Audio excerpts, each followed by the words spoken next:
hideout smelled like old paper and smoke.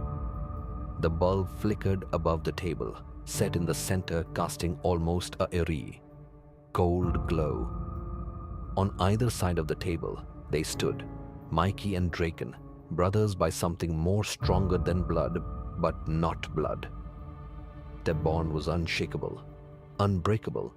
No matter what happened, they always had each other's backs. No matter what they went through, they just were there for each other. Always. They didn't need words for it. It was mutual. The brotherhood, the loyalty, it was carved in their bones, ran through their veins. Draken stood there facing Mikey. His jaw clenched so hard that Mikey could hear it tick. Mikey's fists were clenched to his sides, defiance and pride burning in his eyes. On the table lay a few papers, Mikey's handwriting inked on them. But the words shuddered Draken's soul harder than any fight ever.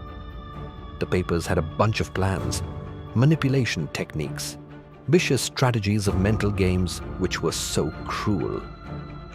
The worst part, Mikey was planning to use them on the members of Toman. That's not how Toman worked.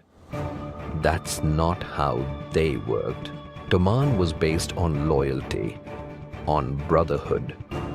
And the fact that Mikey, the one who had sworn to shield this loyalty till his last breath, was the one threatening, it made Draken's heart stutter with a very strong sense of unease. Mikey? Draken's voice was low, careful, almost swallowed by the groan of the storm outside. What is this? Mikey didn't turn. He kept staring at the pages as though the lines and arrows there held more truth than the brother standing behind him. Plans, Mikey said simply. The word was sharp, brittle, like glass about to snap. Lightning cracked through the window, briefly painting his profile in stark white. For that split second, Mikey's expression was unreadable. Part fury, part emptiness, like he was already somewhere Draken couldn't reach. Plans to what? Draken stepped closer, boots scraping the dusty floor. His voice carried a weight, not just of anger, but of disbelief. Plans to turn your own men against each other? To pull their strings like their toys? The bulb flickered, shadows shuddering across the walls. Outside, rain began to lash against the tin roof, each drop hitting harder, faster, as though the weather itself was panicking with him. Mikey finally lifted his head, his eyes dark and unblinking. He didn't answer right away, and that silence was louder than the storm. The rain thickened, hammering against the hideout like 1,000 fists. The roof groaned.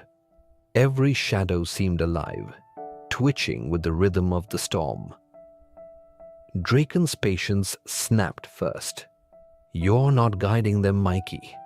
His voice cut sharp, loud enough to pierce through the thunder. You're manipulating them, using the trust they gave you, using us like pawns in one of your damn games. Mikey's jaw tightened. He didn't flinch. He didn't blink. His silence was suffocating, a knife pressed flat against skin before the cut. Say something! Draken's tone cracked, desperation leaking through the rage. Don't just stand there like some statue while you tear Toman apart with your silence. Finally, Mikey moved. His hand slammed down on the table, scattering papers, rattling metal, the echo shuddering through the hollow room. Lightning struck again, spilling white across his face. His eyes dark pools that didn't reflect the light. Know me? Mikey's voice was low, guttural, almost trembling under the weight of itself. You think loyalty means letting everyone do whatever they want until they betray you? No, Draken. Loyalty means control, order, fear when it's necessary. Draken's breath hitched, his pulse roaring in his ears louder than the rain. That's not loyalty, Mikey. That's chains. He named, "You're choking the very thing we fought to protect." And there it was, the fracture. A line drawn so deep between them that the storm itself seemed to rage harder, as if the skies were furious at what had been spoken aloud. Mikey's fist, trembling with the storm inside him, suddenly swung, not at Draken, but at the wall. Plaster cracked, dust rained down, the sound like bones breaking. The silence that followed was worse than the storm, worse than any word. Draken stared, horrified, not at the wall, but at Mikey's trembling knuckles, the rage that shook him to the core. Before either of them could talk, they heard footsteps, hurried ones. They both turned simultaneously, and there you were, standing with wide eyes, staring at Mikey's bleeding knuckles. You were the one person Mikey was soft for. He found his entire comfort in you, the only person who was ever able to handle him, calm him when his inner demons got too loud.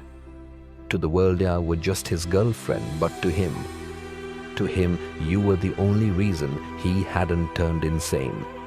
And now, here you were, standing in front of the one guy who was your entire world, and the other, who was no less than your own brothers.